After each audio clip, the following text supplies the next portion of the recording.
안녕하십니까. 메신저 뉴스 김성욱입니다. 2월 첫 순서는 서울 두 곳과 경주를 연결합니다. 서울동안교회 김영주 목사님, 서울 청파동교회 김현준 목사님, 경주남부교회 김상준 목사님입니다. 코로나 3년차 아들, 딸 바로 옆에 있는 가족의 신앙을 키워주는 기회로 만들자고 역설하십니다. 19세기 미국의 세계적인 복음 전도자였던 D.L. 무디를 잘 아실 것입니다. 그는 아버지가 4살 때 심장병으로 갑자기 돌아가셨습니다. 제대로 교육도 받지 못한 무디는 17살 되던 해 고향을 떠나서 자기 외삼촌 구두방에 취직을 했습니다. 외삼촌의 성화에 매주 교회를 나가게 되었고, 그가 나이 18살 때에 주일학교 선생님인 에드워드 킴볼로부터 복음을 전해 듣고 예수님을 자신의 구세주와 주님으로 믿었습니다. 그리고 그가 주를 위해서 헌신하겠다고 나섰습니다. 학력도 없습니다. 문법 구사도 잘 하지 못합니다. 무디 목사님이 영국에서 전도 집회에 말씀을 전하고 내려오는데, 꽤 지성적으로 생긴 한 젊은이가 다가와서 목사님, 오늘 설교하신 중에 문법이 18군데나 틀렸습니다. 근데 무디 목사님이 이렇게 말씀했다 그러습니다. 맞습니다. 제가 많이 틀렸습니다. 그런데 놀라운 것은 이 부족하고 잘 알지 못하는 나를 하나님은 아직도 사용하셔서 하나님 역사를 이루고 계신다는 것, 나도 이해하지 못하는 하나님의 역사입니다. 근데 형제는 그 좋은 지식 가지고 얼마나 많은 사람에게 그리스도를 전하셨습니까? 우리는 삶 속에서 하나님을 믿는다고 하면서 얼마나 우리 삶에 많은 변명이 있습니까? 하나님이 야단치실 만한데 오히려 우리에게 찾아오셔서 말씀합니다. 사랑하는 아들아, 딸아, 진정한 힘의 근원이 어디에 있다고 생각하니?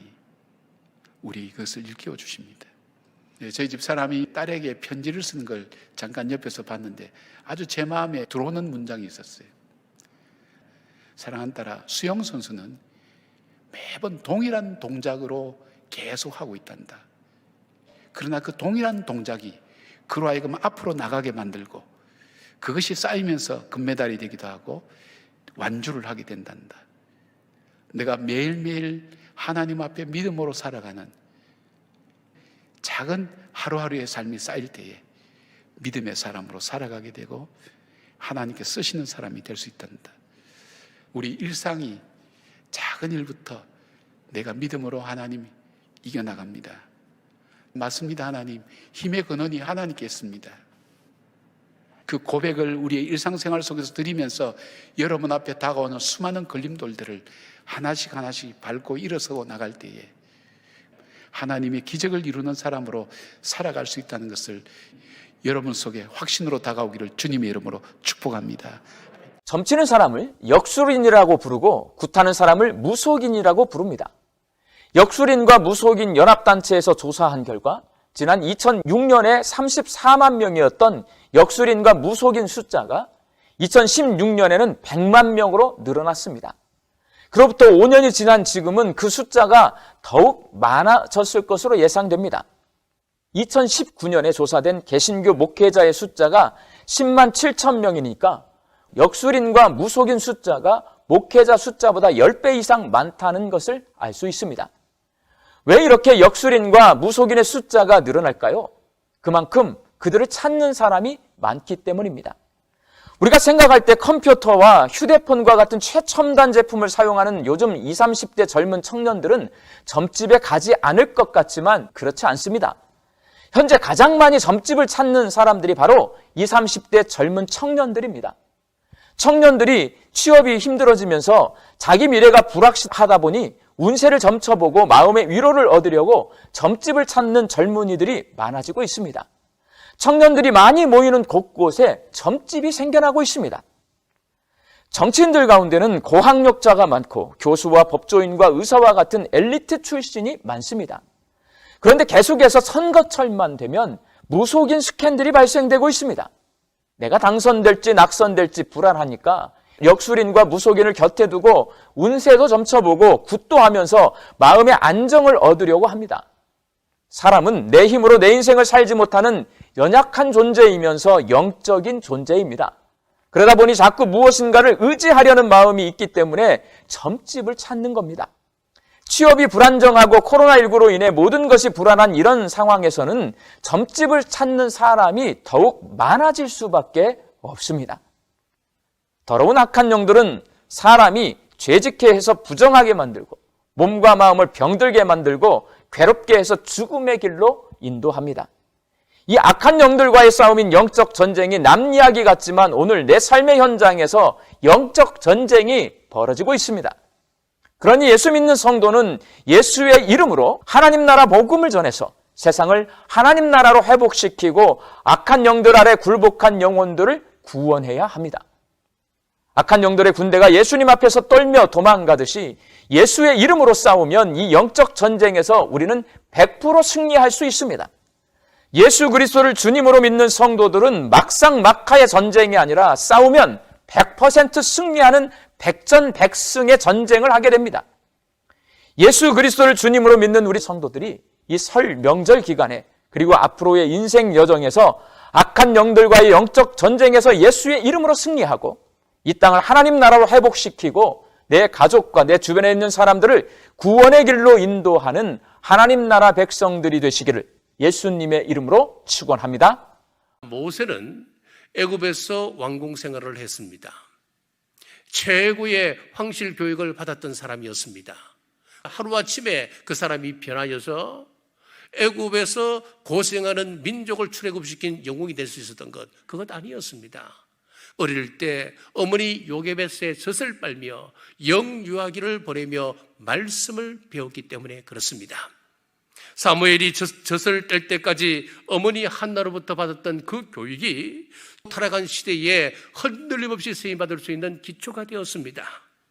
바울의 수제자 디모데는 어렸을 때부터 외할머니 로이스와 어머니 유니그로부터 성경을 배웠다 했습니다. 잠언 22장 6절에서도 마땅히 행할 길을 아이에게 가르치라. 그리하면 늙어도 그것을 떠나지 아니하리라. 이렇게 볼 때에 우리 자녀들의 어린 시절 성경 교육이 굉장히 중요하다고 하는 것을 알 수가 있습니다. 유럽에 보면 전통적으로 내려오는 명문가들이 참 많습니다. 미국에도 있습니다. 그런데 그 규율이 굉장히 엄격합니다. 그 규율에 하나라도 흐트림 없이 잘 아이들이 그대로 그것을 전수하고 지켜나가고 있습니다. 그것이 가풍이 되는 것입니다. 주일은 거룩한 날이다. 우리가 하나님 앞에 기도하면 하나님께서는 반드시 응답해 주신다. 그리고 하나님께 예배드리고 우리가 말씀 앞에 순종하면 하나님께서도 반드시 약속을 지키신다. 얘야, 말씀 안에 정직하게 살아라. 말씀 붙들고 선한 일을 행하라. 끊임없이 신앙 교육해야 합니다. 이 교육은 우리 자녀들의 평생이 달려있는 문제이기 때문에 반드시 해야 합니다. 자녀들은 곧 내 품에서 떠납니다. 영원히 동행할 수가 없습니다. 그렇다면 나침반을 쥐어줘야죠.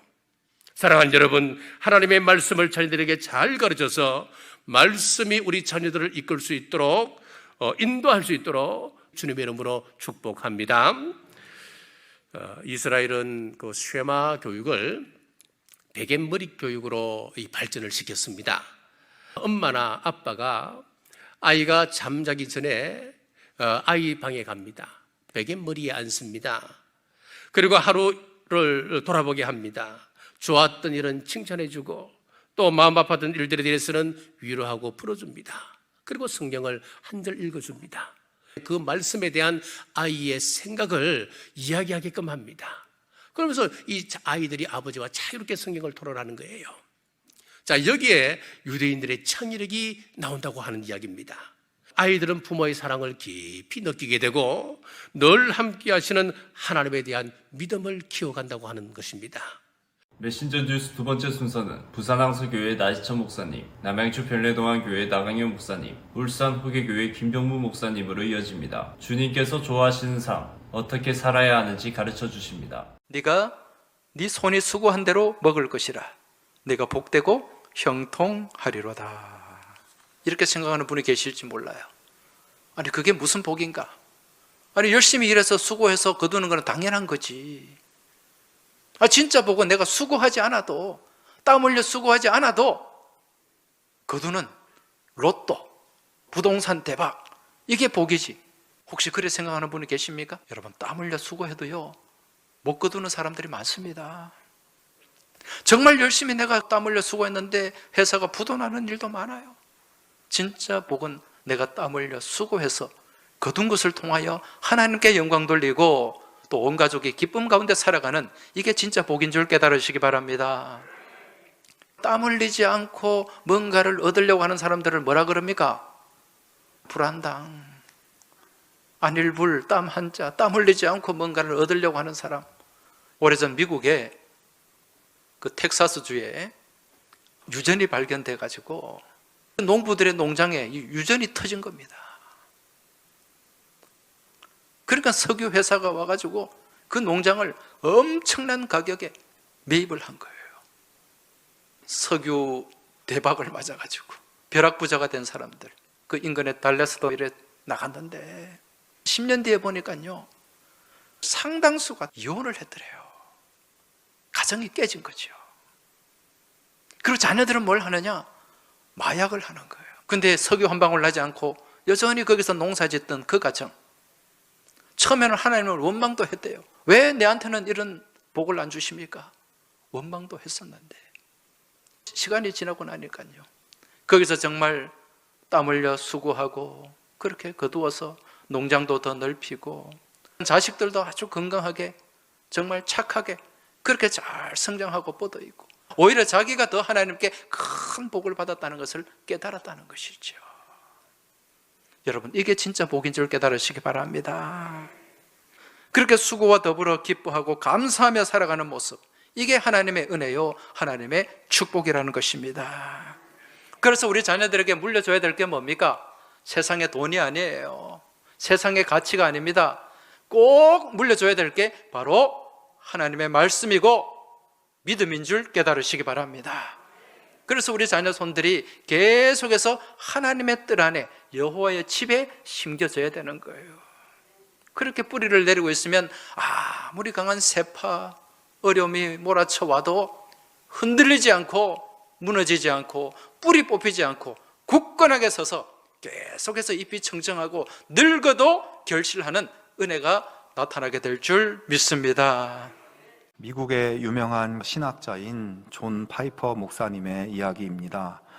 이 목사님은 평소에 신용카드를 가지고 다니기는 했지만 주로 현금과 수표를 사용하셨다고 합니다.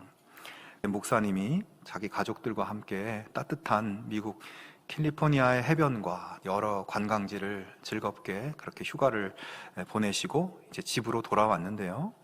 집에 돌아와서 우편함을 열어보니까 며칠 전에 캘리포니아에서 휴가를 보낼 때 만났던 친구 다니엘 교수가 편지를 보낸 것입니다. 이 목사님이 가지고 다녔던 신용카드가 거기 들어있는 것이었습니다. 친구는 카드가 자기 차 안에 떨어져 있었고 우편으로 카드를 붙였다는 것이죠. 목사님은 한편으로는 만약 내가 카드를 잃어버린 사실을 일찍 알았다면 어땠을까?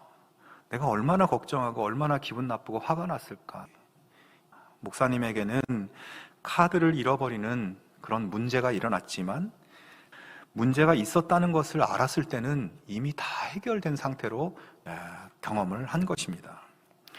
그러면서 이 목사님은 하나님은 자기를 의지하고 의뢰하는 자녀들을 위해서 항상 일하고 계시고 모든 시간과 공간을 초월해서 우리의 삶을, 우리의 문제를 하나님 지혜의 방법으로 도와주시는 분, 이렇게 고백하며 하나님께 감사할 수 있었다고 합니다. 옛날 스코틀랜드의 한 깊은 숲속 마을에 못 보던 강아지 한 마리가 나타났습니다. 강아지는 오랫동안 길을 잃고 헤매고 다녔는지 깡 말라있고 굶주림에 낑낑거리고 있었습니다. 그런데 가만히 보니까 이 강아지의 목에 이름표가 달려있는 겁니다. 작은 글자들이 있었는데 나는 이 나라 왕에게 속했습니다. 사람들은 깜짝 놀랐습니다. 확인을 해보니까 왕과 왕비가 휴가길에 강아지를 데리고 갔다가 잃어버린 거예요. 그리고 수백 킬로미터 떨어진 여기까지 강아지가 혼자 온 거죠. 강아지는 잘 보호되어서 결국 주인인 왕에게로 돌아갔습니다. 왕과 강아지를 다시 연결시켜준 것은 무엇입니까? 그 강아지가 어떤 강아지인가 써있는 이름표였습니다. 우리가 이 이름표를 분명히 하고 살면, 내가 그리스도께 속하였다는 것을 확실히 하고 살면 아무것도 두려울 게 없는 것이죠. 이번 주간은 설날 명절이 있습니다. 참 어려운 사람을 만나는 분들도 있을 것입니다. 시어머니가 어렵고 며느리가 어렵고 사위가 어렵고, 때로는 같은 가족이라도 신앙 때문에, 성격 때문에, 부모님 섬기는 때문에, 재산 때문에 가족 간에도 서로 원수지간처럼 지내는 사람들도 있습니다. 그러나 우리 믿음의 사람은 달라야 합니다. 너희가 사랑하는 사람을 사랑하면 무슨 상이 있겠느냐? 세리도 이와 같이 하느니라. 사실 우리나라의 가족 대도는 참 음식 문화에서부터 어복 문화, 길쌈하는 것 모두 혼자는 못하게 되어 있는 문화입니다. 온 식구가 화목하게 달려들어서 일하도록 되어 있는 것이 우리 민족의 오랜 문화의 그런 풍습입니다. 김치 하나만 봐도 이 마늘을 까야 되고, 또 고추 꼭 이렇게 따야 되고, 배추를 주물러야 되고, 혼자 하도록 되어 있는 게 별로 없습니다. 그래서 가족 간의 음식, 어복, 여러 가지 삶의 문화를 공유하면서 서로가 하나가 되면서 가난해도 얼굴빛이 빛나고 서로가 소통하고 서로가 교류하고 그런 아름다운 모습을 우리는 가지고 있었습니다. 하지만 요즘 문제가 어디 있습니까? 세상 천지에 부모를 찾아가지 않는 것이 미덕인 시대가 어디 있었습니까? 성도들이 교류하지 않는 것이 미덕인 시대가 어디 있었습니까? 학교도 선생님과 학생들이 나눠지고 지금 전부 단절되고 나눠지는 거예요. 삶이 너무 많이 찢겨지고 지금 분열되고 있습니다. 너무나도 안타까운 현실입니다. 다윗은 사울 왕도 용서하고 그의 아들도 용서했을 때에 만대 빛나는 왕이 되었습니다. 코로나 이 상황을 제거하더라도 우리 마음속을 찢기게 하고 분열하게 하는, 단합하지 못하게 하는 그것이 무엇이냐 이거예요. 주님은 내가 사랑하고 내가 원하는 사람, 특히 형제에게만 사랑하면은 남보다 더 나은 것이 무엇이냐? 예수 믿지 않는 사람들도 이같이 아니하느냐고 우리에게 반문하고 있습니다.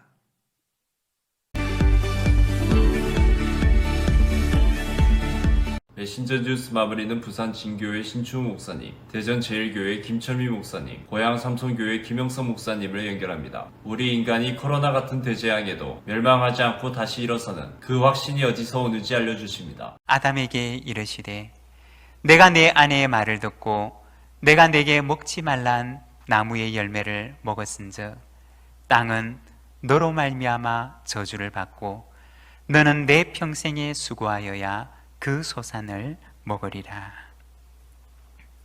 원래 하나님께서 지으셨던 세상은 하나님의 형상을 닮은 그 사람으로 인해서 땅이 복을 받는 세상이었습니다. 그렇지만 하나님께서 주신 사명을 잃어버렸던 그 인간은 세상에 주신 하나님의 최고의 선물이 아니라 세상의 고통을 안겨다주는 저주의 존재가 되고 말았던 것입니다. 그래서 로마서 8장 19절의 말씀을 보면 피조물이 고대하는 바는 하나님의 아들들이 나타나는 것이니 하나님의 백성들이 회복될 때 이 땅이 다시 복된 땅이 될 것이고 이 땅이 하나님께서 주셨던 그 원래의 복을 누리는 그 아름다운 세상이 될 것임을 온 피조 세계가 알고 있기 때문이라는 것입니다. 우리 가운데 하나님의 마음을 회복하게 되기를 소망합니다. 우리 가운데 하나님의 사랑을 회복하게 되기를 소망합니다. 바로 그곳에 샬롬이 임하게 된다는 것입니다. 샬롬은 어떻게 회복되는 것일까요? 여호와 하나님이 아담과 그의 아내를 위하여 가죽옷을 지어 입히시니라. 죄로 인해 죽어야 할 아담과 하와 대신에 죽었던 또 다른 희생제물이 있었음을, 그리고 그 희생제물의 가죽으로 아담과 하와의 그 수치를 덮어주었던 사건을 우리에게 이야기하고 있는 것입니다. 우리의 수치를 덮어주시고 우리의 죄를 덮어주시기 위하여 우리 대신에 희생제물이 되신 예수 그리스도의 그 희생을 우리에게 보여주는 것입니다. 샬롬이 되시는 우리 예수님께서 우리 속에 오실 때 이 땅 위에 참 샬롬의 나라가 이루어지게 되는 것입니다. 오늘도 샬롬의 주인이 되시는 그 예수님을 내 안에 모시며 우리의 삶의 현장 가운데 참 샬롬을 회복해 나가는 우리 모든 믿음의 가족들의 삶이 되시기를 바랍니다. 무리 중에 많은 사람이 예수를 믿고 말하되 그리스도께서 오실지라도 그 행하실 표적이 이 사람이 행한 것보다 더 많으랴 하니라. 예수님께서는 지금 시시각각 다가오는 죽음의 그림자를 보고 계세요. 그럼에도 불구하고 아직까지 그 때가 되지 않은 것도 알고 계세요. 그래서 뭘 하신 겁니까? 예수님은 그를 순종하는 자들에게 표적을 보여주시는 거예요. 광야에서 사람들을 먹이시는 거 보니까 저분이 진짜 그리스도시구나. 물 위를 걸어서라도 그 모든 경계를 초월해서 우리에게로 오시는 모습을 보고 저분이야말로 참 하나님이시구나. 하나님의 말씀을 따라 내가 하나님의 말씀에 굴복하고 그 말씀을 따르기 시작하면서부터 내 삶 속에 예수 그리스도가 주님이라고 하는 분명한 표적이 나타나기 시작하는 거예요. 근데 그 표적에 동참했던 사람들은 예수 그리스도의 하신 말씀을 믿고 순종했던 사람들이에요. 내가 어떤 문제를 결정할 때에 그 문제에 대해서 내가 내 뜻대로 지금까지 결정을 했지만 예수님께서는 뭐라고 말씀하셨지? 이때 성경에서는 무엇을 원하시지? 내 생각을 그쪽으로 옮겨보고 거기서부터 시작하여 나의 결정을 그 말씀에 맞추는 작업을 시작했다. 그게 순종하는 거거든요. 순종해보니까 어때요? 풍랑도 일죠. 순종해보니까 어때요? 막 깊은 데로 가라 그랬죠. 힘든 일이 있을 수 있어요. 그러나 순종의 열매는 달아요. 그 풍랑이는 바다 위를 노를 저어서 가고 있는데 예수 그리스도를 순종하다 보니 지금까지 인류 역사상 경험해보지 못했던 예수님이 물 위로 걸어오시는 것, 그분이 타시자마자 풍랑이 잠잠해지는 것도 경험했고 그분이 이 모든 것들을 총괄하고 계시는 주권자가 되시는구나, 그걸 알게 되는 거죠. 그래, 예수 그리스도를 섬기고 순종하는 것처럼 말씀을 따라 나의 선택권과 나의 결정권을 말씀으로 말미암아 내가 그것을 할 수 있다고 하는 것은 인간에게 주어지는 최고의 결정권이죠. 인간이 누릴 수 있는 최상의 선택이에요. 그것처럼 아름다운 일이 없는 거죠. 옛날에는 뭐 어떤 장사를 하든 사업을 하든 돈 많이 벌어야죠. 잘 살아야죠. 잘 살아야 행복하잖아요. 그러면 끝이에요. 그게 목적이에요. 그런데 그게 아니라는 거예요. 그런 목적으로 애를 써도 벌어도 행복하지가 않더라는 거예요. 우리나라가 세계 무역국가 10대 국가인데 뭐 7위인가 8위까지 했다 그러잖아요. 선진국에 올랐습니다. 그러나 OECD 국가 34개 국가 조사했을 때도 행복지수는 32위였어요. 내가 왜 돈을 벌어야 되는가? 한 차원 더 높은 목적이 있어야만 보다 더 높은 가치, 이것으로 연결됩니다. 그래서 목적의 문제가 사명감의 문제로 연결됩니다. 더 높은 가치와 또 사명을 성취하기 위해서 다른 사람을 방해한다거나 서로 대립한다거나 타협하는 정도를 가지고서는 안 되는 거예요. 차원 높은 결과 효과를 얻기 위해서는 너와 나의 힘을 극대화하는 시너지를 만들어내는 것. 자, 그렇다면 어떻게 하면 이 시너지 효과를 극대화할 수 있겠는가?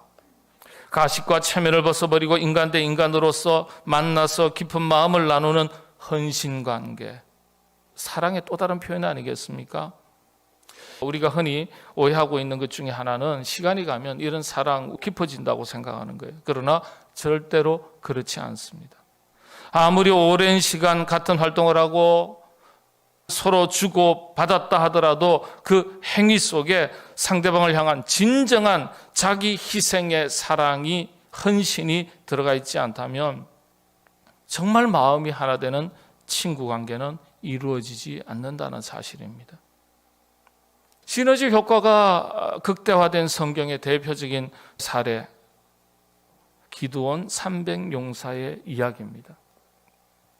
300명이 당시에 10만 명에 해당하는 미디안 군사와 싸워서 승리하게 됩니다. 이순신 장군이 뭐라 그랬어요? 왕이시여, 신에게는 아직도 몇 척이죠? 12척의 배가 있습니다. 수백 척의 왜군의 전선과 전함과 싸워서 승리했어요. 12척으로. 기드온 용사가 그거예요. 놀라운 위대한 역사를 만들어가는 것입니다. 목사님들의 말씀 전체를 들으실 수 있도록 전부 링크해 두었습니다. 아직 메신저 뉴스 구독을 누르지 않은 시청자님이 계시면 지금 구독과 좋아요, 알림 설정까지 부탁드립니다. 다음 주까지 안녕히 계십시오. 메신저 뉴스 김성욱입니다.